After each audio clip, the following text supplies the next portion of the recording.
Bem, vamos então para a nossa aula de leitura obrigatória visando o vestibular da Universidade Federal do Rio Grande do Sul, discutindo aqui a obra de Conceição Evaristo Ponciá Vicêncio. Eu preparei algo para que a gente possa visualizar.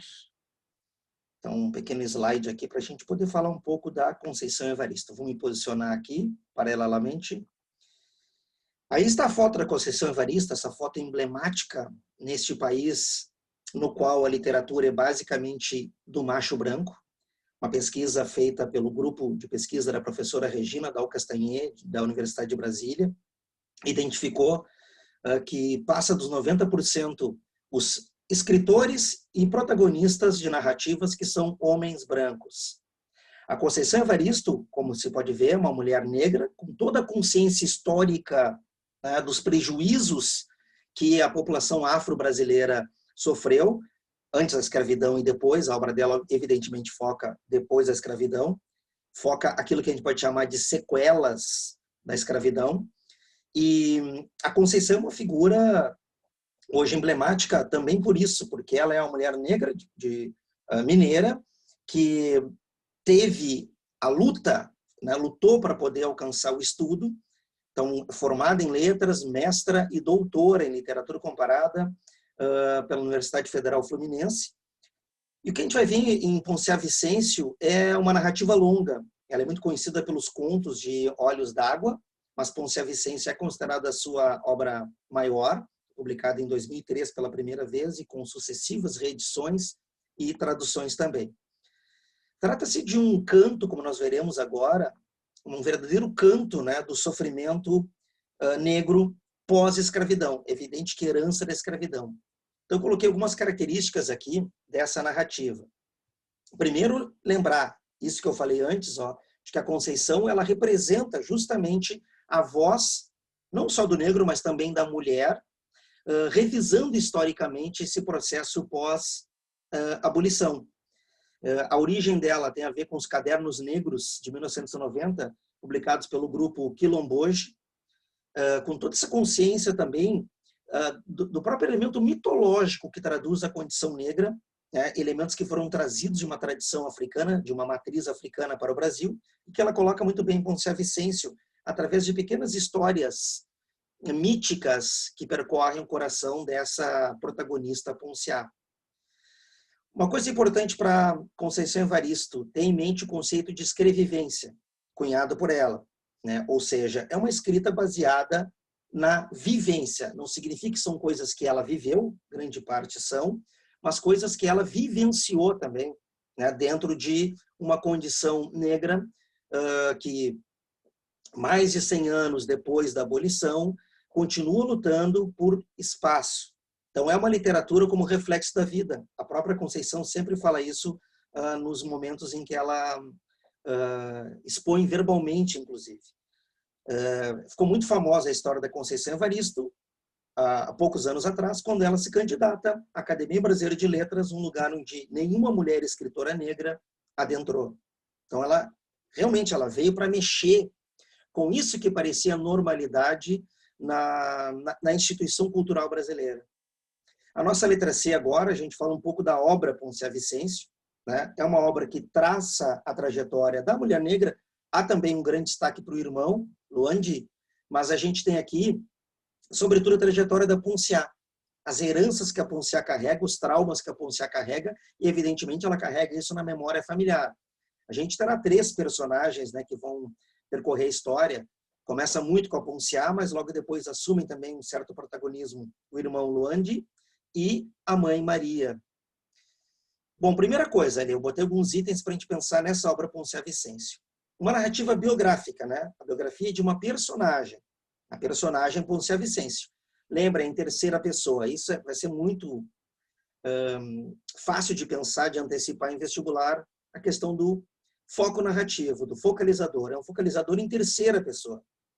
É um focalizador que permite, portanto, não só vivenciar o que a Ponciá está vivendo, mas também o que a família viveu. Permite ver paralelamente o Luandi e paralelamente a mãe Maria. Então tem essa ideia. O próprio Vicêncio que ela criou aqui tem a ver com vivência. Então o nome do antigo É curioso porque Vicêncio, que é o nome que a Ponciá recebe, evidentemente a mãe e o irmão, é o nome do antigo dono das terras, o coronel, que era uma pesquisa que eu fiz certos anos atrás, procurando nomes tipicamente africanos no Brasil, e percebi que eles foram apagados. Eles se tornaram nomes dos proprietários, ou seja, o escravo ganhava o nome de seu proprietário, e muitos descendentes de escravos têm nomes ou portugueses, né, ou nomes de algum europeu colonizador.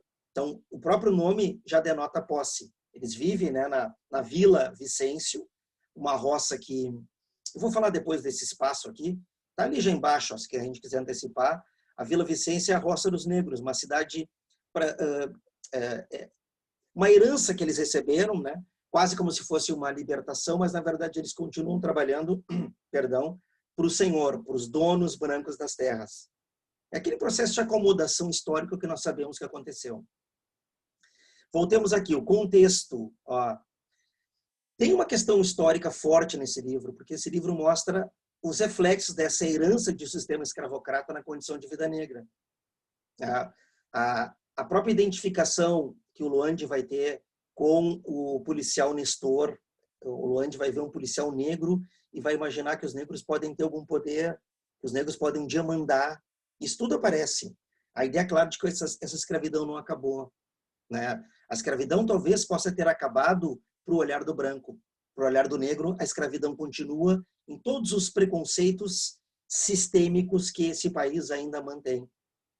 E é, de certa forma, isso que a obra da Conceição vai tratar aqui. O livro é construído a partir de episódios. Eles não são numerados, são 40 e poucos episódios, acho que 43 de memória. Não são numerados, não tem título, e eles fazem um jogo que parece assim causos, histórias, contos. Parece uma voz que está contando aquelas histórias dessa família Vicêncio. Por isso o texto é todo fragmentado, como eu digo aqui, todo fragmentado, e às vezes causa confusão entre o passado e o presente. Talvez intencionalmente, né, fazendo o passado e o presente se misturarem tanto que a gente não sabe mais onde aquilo está. Se aquelas cenas do passado não são iguais às cenas do presente. Então, é um jogo estratégico aqui da Conceição, misturar o passado e o presente, acontecimentos que são da memória da Ponciá, acontecimentos que são do presente da Ponciá, ou da memória do irmão, ou do presente do irmão, ou da memória da mãe, ou do presente da mãe. Então, esse é um elemento-chave no livro Ponciá Vicêncio. O espaço, praticamente 2, né, nós temos. A Vila Vicêncio, que é a roça, essa terra dada, entre aspas, pelos brancos para que o ex-escravo permanecesse trabalhando e não tivesse para quem vender, fosse obrigado a praticamente entregar para o branco. E uma cidade que não tem nome nada. Algumas coisas não têm nome aqui, né? O segundo namorado que a Ponciá vai conseguir é inominado. Essa cidade também, para onde ela vai, é inominada. Uma cidade que tem igrejas, lembra muito Minas. E o aspecto mágico, assim, tem muitas tradições afro-brasileiras, a tradição do animismo, né, o boneco de barro que a Ponciá faz desde criança e que parece reincorporar o avô, assim como ela, fisicamente, parece ser uma estatueta que reincorpora também o avô. Aspectos de rio, o poder do arco-íris. A natureza, ela aparece de forma animista. Aliás, é uma palavra que eu vou acrescentar aqui, gente. Ó. As tradições afro-brasileiras, o animismo. O animismo corresponde, na tradição africana, ao realismo mágico latino-americano. Isso aparece muito forte, né? A natureza convida ao milharal a uma imagem que a Ponciá vê de uma mulher muito alta, esguia e vazia, transparente no milharal. Então, são esses elementos que vão aparecer. A Ponciá, é curioso a gente pensar na Ponciá, e eu peguei alguns trechos para a gente ler aqui.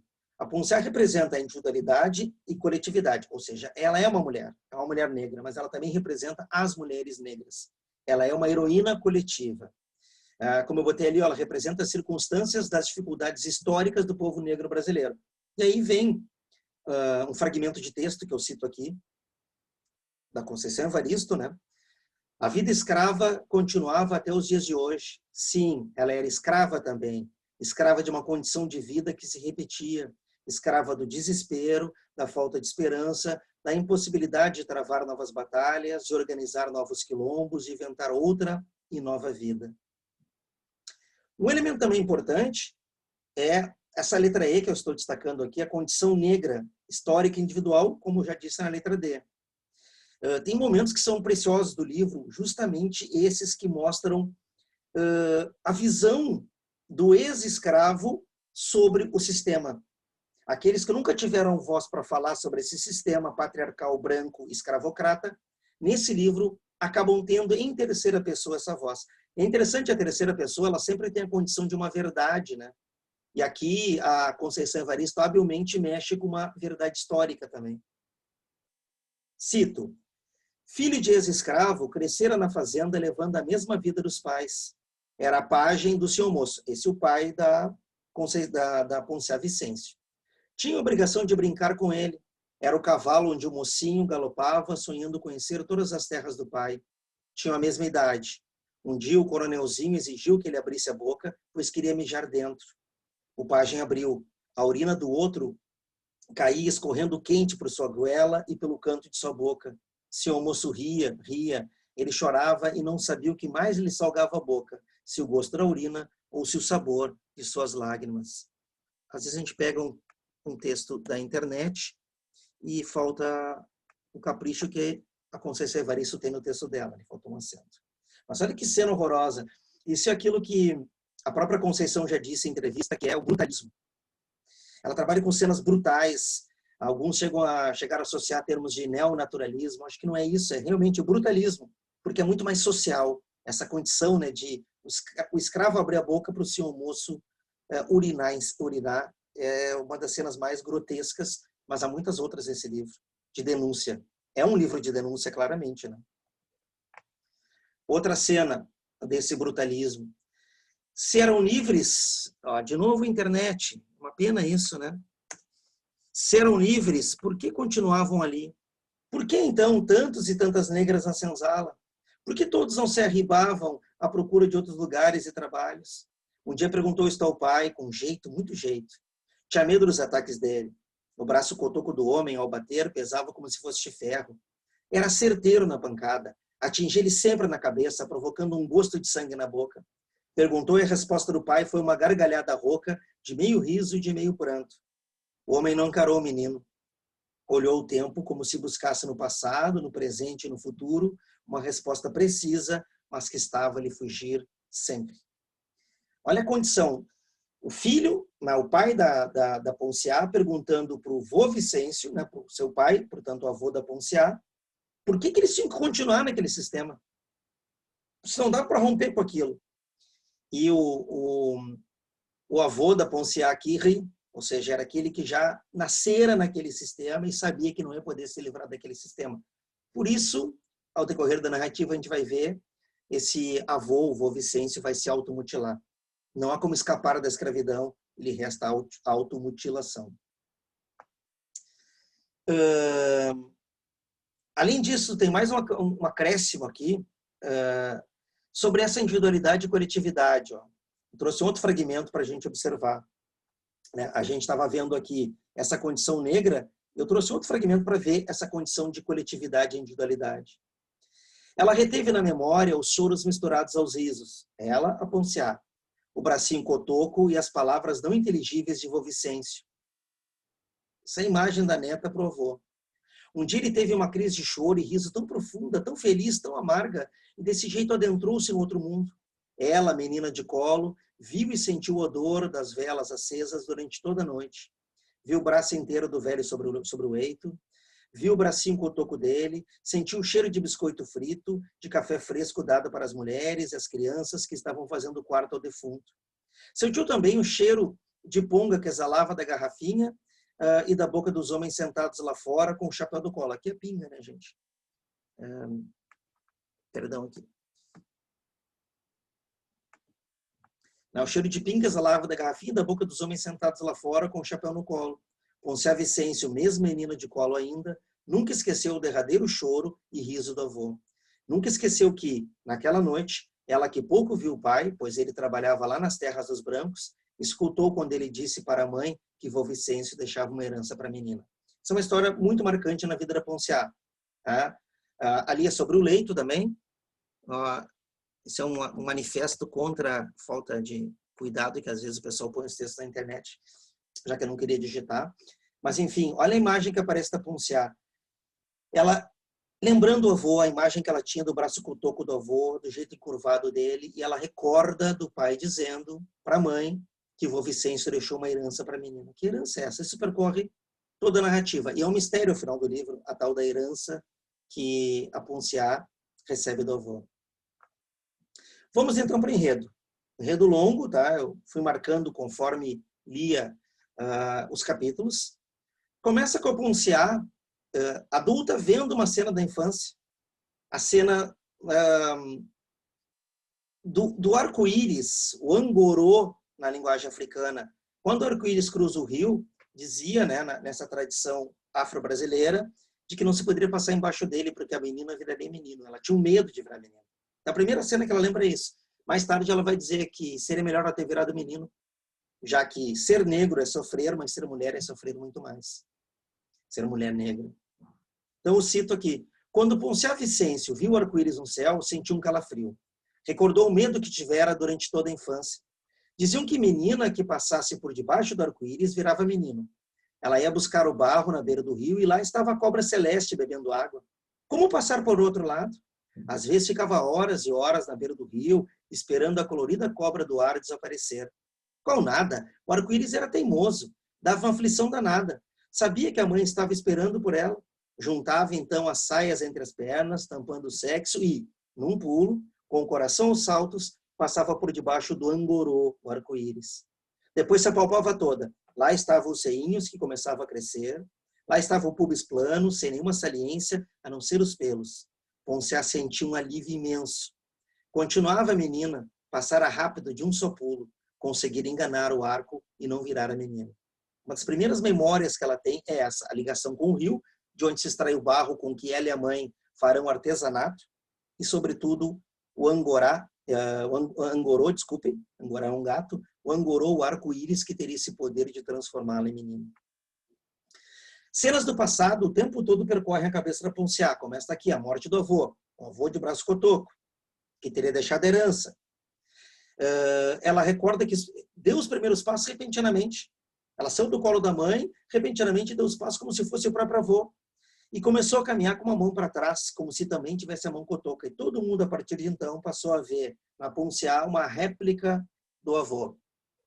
Um dia ele teve uma crise de choro e riso tão profunda, tão feliz, tão amarga, e desse jeito adentrou-se no outro mundo. Ela, menina de colo, viu e sentiu o odor das velas acesas durante toda a noite. Viu o braço inteiro do velho sobre o peito. Viu o bracinho cotoco dele. Sentiu o cheiro de biscoito frito, de café fresco dado para as mulheres e as crianças que estavam fazendo o quarto ao defunto. Sentiu também o cheiro da pinga, a gente leu essa cena, que exalava da garrafinha da boca dos homens sentados lá fora com o chapéu no colo. Ponciá Vicêncio, mesmo menina de colo ainda, nunca esqueceu o derradeiro choro e riso do avô. Ela nunca esqueceu que ele deixou essa herança. Além dessa cena da morte do avô, a história do pai humilhado pelo senhor moço. É aquela história que nós lemos anteriormente, do senhor moço que urinou na cara do pai. Aqui tem uma coisa forte aqui, porque vai retomar essa cena, que é o senhor moço ensinando as letras para o pai da Ponciá, até perceber que o escravo podia aprender, que o negro podia aprender. Aí parou. Por isso o pai da Ponciá só sabia as letras, não sabia formar frases. O pai de Ponciá sabia ler todas as letras do alfabeto, sabia de cor e de salteado. De qualquer lugar que visse as letras, as reconhecia. Não conseguia, porém, formar as sílabas e muito menos as palavras. Aprender a ler as letras numa brincadeira com o seu moço. Filho de ex-escravos, crescera na fazenda, levando a mesma vida dos pais. Era a página do seu moço, tinha a obrigação de brincar com ele, era cavalo em que o mocinho galopava, sonhando conhecer todas as terras do pai, tinha a mesma idade. Cena que nós conhecemos, ó. Um dia o coronézinho exigiu que ele abrisse a boca, pois queria mijar dentro. O pai já abriu. A urina do outro caía escorrendo quente por sua goela e pelo canto de sua boca. Se o moço ria, ria. Ele chorava e não sabia o que mais ele salgava a boca, se o gosto da urina ou se o sabor de suas lágrimas. Não custa reler algumas cenas que eu repito aqui, porque são cenas que mais me impressionaram.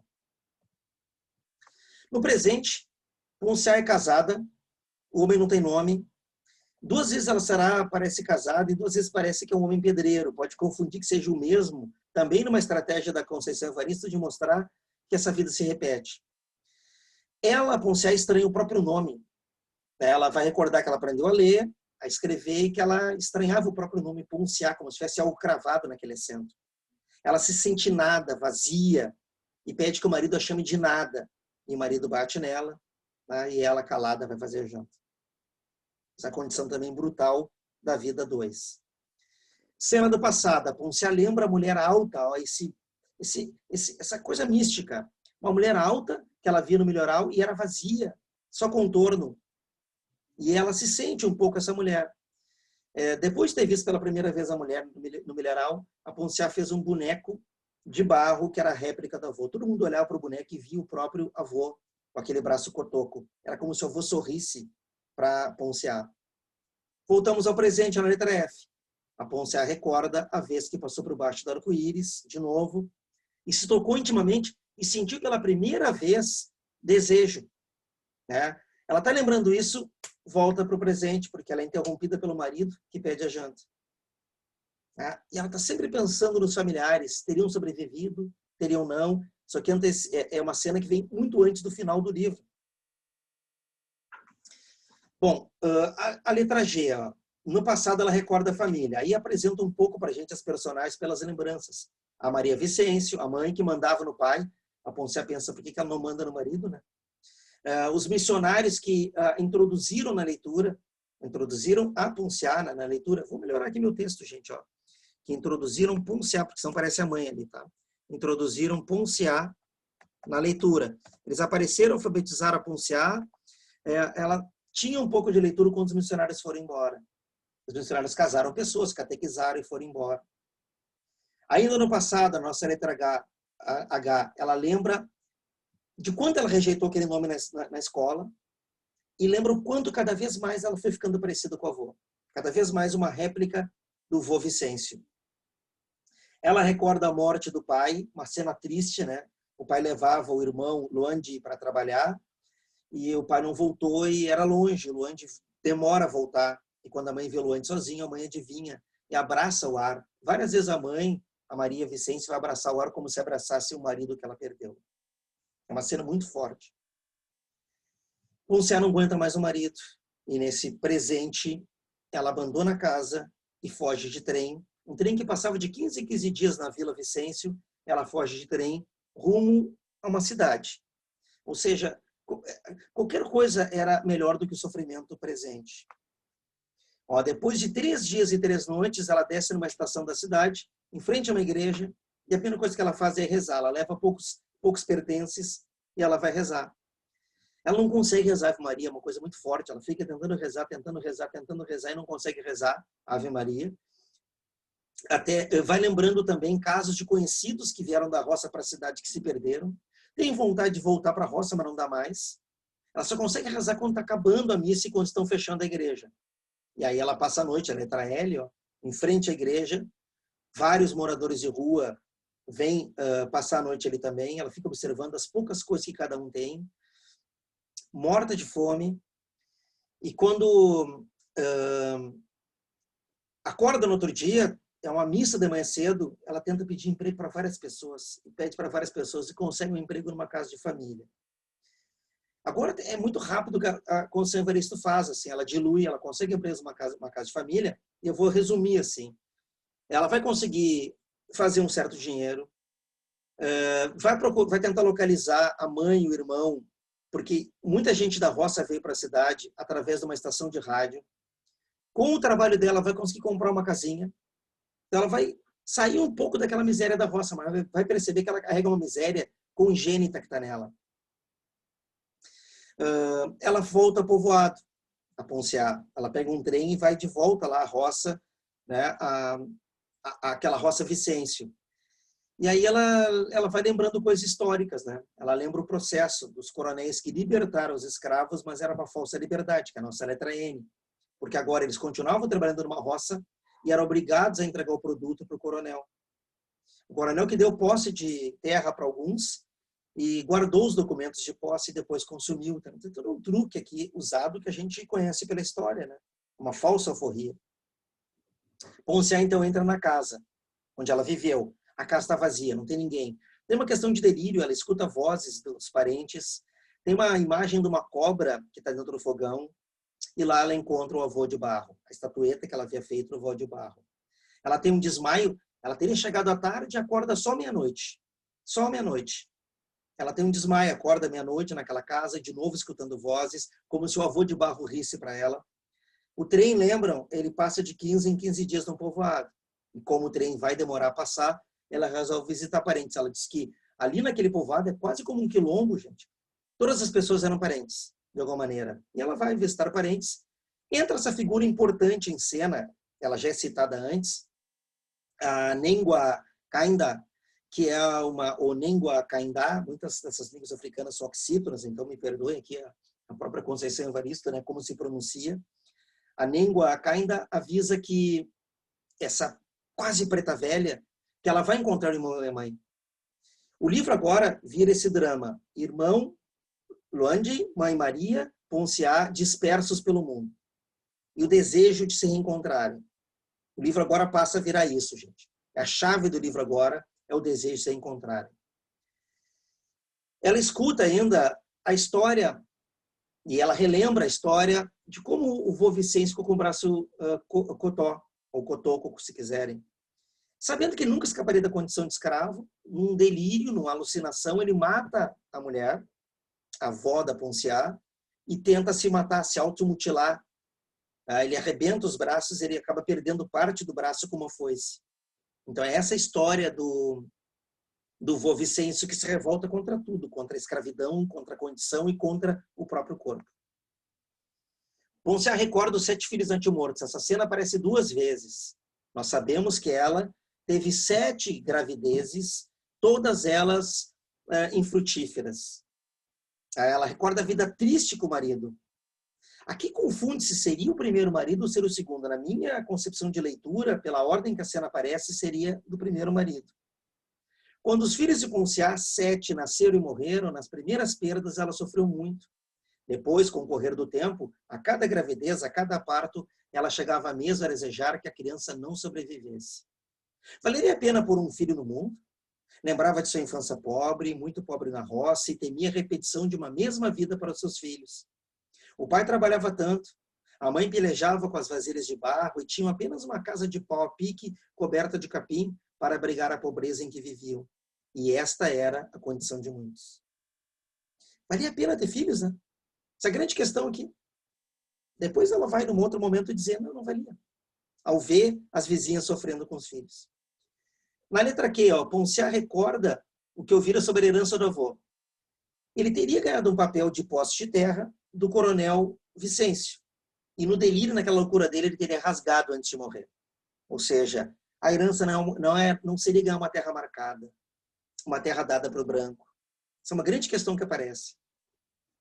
Na letra R, Ponciá conhece um amor. É um novo homem lá na cidade, a gente não sabe quem é, ele é inominado, a gente sabe que ele também é pedreiro, confunde-se por vezes com o primeiro, e talvez seja a estratégia da Conceição, né? Eu repito aqui, fazer com que passado e presente pareçam tão semelhantes. Quando mostra a escultura de barro para esse homem, o homem vê que ela é parecida com a escultura de barro e se apavora com aquilo, se apavora, e nota que a Conceição parece vazia. Ou seja, a Conceição é uma mulher com uma sequela gravíssima. Ela parece aquela mulher do mineral vazia, ela se parece com a avó, ela anda com a mão para trás como se fosse também cotoca. Luandi, o irmão, foi para a cidade buscar a irmã, pegou um trem. Ele trabalhava, lembrem, distante da casa da roça. Trabalhava lá nas terras dos brancos. Ele acaba sendo levado para a delegacia por um tal de soldado Nestor, que também é negro. Essa identificação é forte. Luandi vai encontrar no soldado Nestor, como ele dirá mais tarde, um amparo. Primeiro, que é um homem negro que tem um emprego, que é soldado, ou seja, é dono da ordem da palavra e do poder, e que vai abraçar o Luandi. O Nestor vai ser irmão mais velho, pai, companheiro, vai ser uma figura importantíssima, ótima de cair nas questões mais fundamentais desse livro. E aí ele pensa, um soldado negro, eu também posso ser soldado. Ele alimenta o sonho de ser um policial, de ser um soldado. Bom, o Nestor leva ele para a delegacia. Lá ele conta para o delegado, para o comissário, que ele está procurando emprego, Luandi, e ele consegue um emprego. Ele pensa que vai virar soldado de imediato. Não, ele vai se tornar um factotum, um faz-tudo na delegacia, sobretudo responsável pela faxina, pela organização. Lá o Nestor ensina ele a ler e a escrever. Ele admira a letra bonita do Nestor. E era preciso saber ler e escrever para se tornar soldado. Tá? Aqui entra agora o recalque da condição do Luandi, né? Ele viu a vida inteira brancos baterem nos negros, brancos gritarem com os negros, brancos ordenarem os negros. E agora ele viu que havia uma condição de um negro também poder, como ele diz assim, ser soldado, poder mandar e dar porrada como os brancos faziam. Quando ele tem uma pequena folga, ele volta ao povoado e pede uma farda emprestada para o Nestor, uma farda de soldado militar velha. Só que no caminho ele não aguenta as botas, né? Ele acabou voltando de pé descalço como soldado, ele quer o respeito, o respeito. No trem ele vê uma moça bonita, que é a história de amor que virá a seguir, né? Do Luandi. No povoado ele descobre que a mãe partiu para buscar a Ponciá, que a Ponciá estiver ali, havia levado a estatueta de barro, essa era a prova, e a Enenguacaindá assegura que ele, Luandi, a mãe e a irmã vão se encontrar. O Nestor havia deixado no papel o endereço da delegacia, os dados do Luandi, caso ele se perdesse, e Luandi entrega para Enenguacaindá. Isso vai ser importante para o reencontro de mãe, irmã e irmão. Na nossa letra T, Luandi vai a uma exposição de barro na cidade já, levado pelo Nestor, e lá ele se emociona. As peças de barro da região do Vicêncio estavam lá, e ele reencontra peças de barro da irmã e da mãe, como se ele estivesse reencontrando a mãe. Perceba que o barro, o rio, é o ponto de ligação natural entre mãe, irmã e o Luandi. É por esse momento aqui que o Luandi se envolve com a Belisa, provavelmente a moça que ele viu no trem, e que é uma prostituta. A moça que sai da roça e vira prostituta, como várias viraram na zona, né, na cidade. O Nestor teria levado o Luandi até a zona para ver se o Luandi encontrasse a irmã, porque o Nestor desconfiava que aquelas que vêm da roça acabariam na prostituição. Há uma paixão enlouquecida do Luandi pela Belisa, e o Luandi espera, ao tornar-se soldado, tirá-la da zona. Só que a história é cruel. O negro Climério é um negro que é o cafetão daquelas mulheres que vieram da roça, daquelas também mulheres negras que vieram da roça. O Climério jamais admitiria, ele é uma espécie de chefe do lugar. E o Climério vai assassiná-la às vésperas do momento em que ela se envolveria com o Luandi. Às vésperas do momento em que o Luandi se tornaria soldado e poderia viver com ela. Cito a Conceição Evaristo. Negro Climério havia matado a moça. Na cama, os panos, as linhas e agulha com a qual ela preparava com afinco o seu enxoval. Estava às vésperas de sair com Luandi. Luandi tremia. Negro Climério havia matado a sua Belisa Estrela. Matou a mulher. Matou a sua mulher. Matou a mulher que ia ser tão feliz. Não, não era verdade. Negro Climério era perigoso mesmo. Belisa já havia dito, mas ele nunca acreditou que o homem tivesse a tamanha covardia de atentar contra ela. A noite que ele trazia no peito haveria de se tornar mais noite ainda. Voltemos a Ponciá. A Ponciá agora, vendo a história das vizinhas, cada uma com 7 filhos, filhos que sofrem, filhos que se perdem no mundo, que vão sendo presos, esmagados. Ela julga que foi melhor ter perdido 7 filhos. Só que ela mergulha em uma tristeza tão profunda, tão profunda, tão profunda, que ela já não reage. Ela já não trabalha em casa. E o marido, com uma coisa que ele não entende também o que é, ele bate nela de tal maneira que sai sangue da boca. E é a mudança do marido. Dessa vez que ele bate, o marido começa a se arrepender, começa a entender quem ela é, ele começa a entender que nessa condição negra todos são ilhados, todos sofrem, né, no seu íntimo. Então tem uma mudança aqui do marido. Num retorno à roça, a Maria Vicêncio recebe o bilhete de Luandi. Ou seja, ela conversa com a Enenguacaindá, que entrega aquele bilhete do Luandi onde é o endereço da delegacia. A Enenguacaindá morre, inclusive, garantindo que mãe, filho e filhos vão se encontrar. Na estação de trem da cidade, Maria desce e o Luandi reencontra a mãe. Lá ele vê a mãe, é um momento fortíssimo, mas a cena é muito forte porque assim, Nestor é o primeiro a ver a mãe. O Nestor vê a mulher, reconhece que é ela mostra o bilhete para o Nestor sabe então que é a mãe, fica feliz porque aquele bilhete que ele fez deu certo. Nestor envolve, coloca o braço sobre a Maria e a conduz até a delegacia.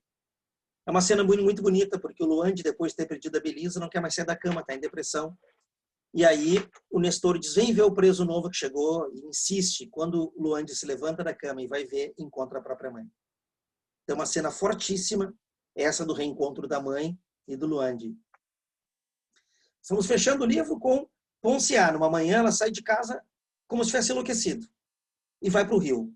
Ela sente vontade de apertar o barro, ela sente um cheiro de barro nas mãos, as mãos que sangram, e ela carrega aquele boneco de barro do avô numa trouxa. É a manhã do primeiro dia de serviço do soldado Luande. O soldado Luande está na estação de trem e ele avista a irmã. Ele vai até ela tem dificuldade de reconhecer ele, mas ela mostra a estatueta. Né? E isso é a identificação. A estatueta, que é igual à irmã, faz Luande e Ponciá se reencontrarem. Podemos dizer, gente, que o final desse livro é feliz. É um reencontro, como diz a letra X, da mãe. Aí a Maria recorda que a filha chorou 3 dias na barriga dela. Que cena forte. Que ela foi para o rio para acalmar o choro intrauterino da filha. Só no rio a filha se acalmava. O rio, que é a ligação do barro, e que a Ponciá nasceu prematura. Maria Vicêncio, agora de olhos abertos, contemplava a filha. A menina continuava bela, no rosto sofrente e feições de mulher. Por alguns momentos, outras faces, não só a de vô Vicêncio, visitaram o rosto de Ponciá. A mãe reconheceu todas, mesmo aquelas que chegavam de um outro tempo e espaço, como se a Ponciá recuperasse rostos dos antepassados. Lá estava sua menina única e múltipla. Maria Vicêncio se alegrou. O tempo de reconduzir a filha à casa, à beira do rio, estava acontecendo. Ponciá voltaria ao lugar das águas e lá encontraria a substância, o humus para o seu viver, o barro que se liga à própria Ponciá. A gente fecha o livro dessa maneira, com as palavras finais do livro. Juntos eles retornam para a terra natal, retornam para a roça, momento em que há uma acomodação dessas buscas, né? Eles se reencontraram. E agora, na verdade, parece que a herança ancestral é a própria família, e para alguns a herança ancestral é a ligação com o rio, com a natureza. Vamos ler como termina aqui. E do tempo lembrado e esquecido de Ponciá Vicêncio, uma imagem se presentificava pela força mesma do peso de seu vestígio, vô Vicêncio. No peitorio da pequena janela, a estatueta do homem-barro enviesado olhava meio para fora, meio para dentro, também chorando, rindo e assistindo a tudo. Lá fora, no céu cor de íris, um enorme angorô, um arco-íris, multicolorido, se diluía lentamente, enquanto Ponciá Vicêncio, ela e herança de uma memória reencontrada pelos seus, não haveria de se perder jamais, se guardaria nas águas do rio. Fica para muitos uma sensação de que ela entra para as águas do rio para se perder. Que ela entra nas águas do rio, né, para a própria morte. Para muitos aparece isso. Mas termina-se, a Conceição deixa em aberto, né? É como se ela reencontrasse o avô, mas se reencontrasse-se junto à natureza, junto ao barro de onde todos os homens vieram, né? O humus que aparece antes. Lembrem que esse humus que aparece aqui, o humus, essa palavra, é de onde veio a palavra homem, né? Na Bíblia. Então, uma relação forte aqui de retornar ao ventre materno da própria natureza. Para alguns é a morte, eu creio que ninguém vai querer definir isso, né? Para alguns é a morte, para alguns é o reencontro, mais do que a morte, o reencontro simbólico da Ponciá com o seu avô. Fechamos aqui, então, este momento que sempre me emociona. Espero que tenha servido para ilustrar um pouco o livro maravilhoso da Conceição Evaristo.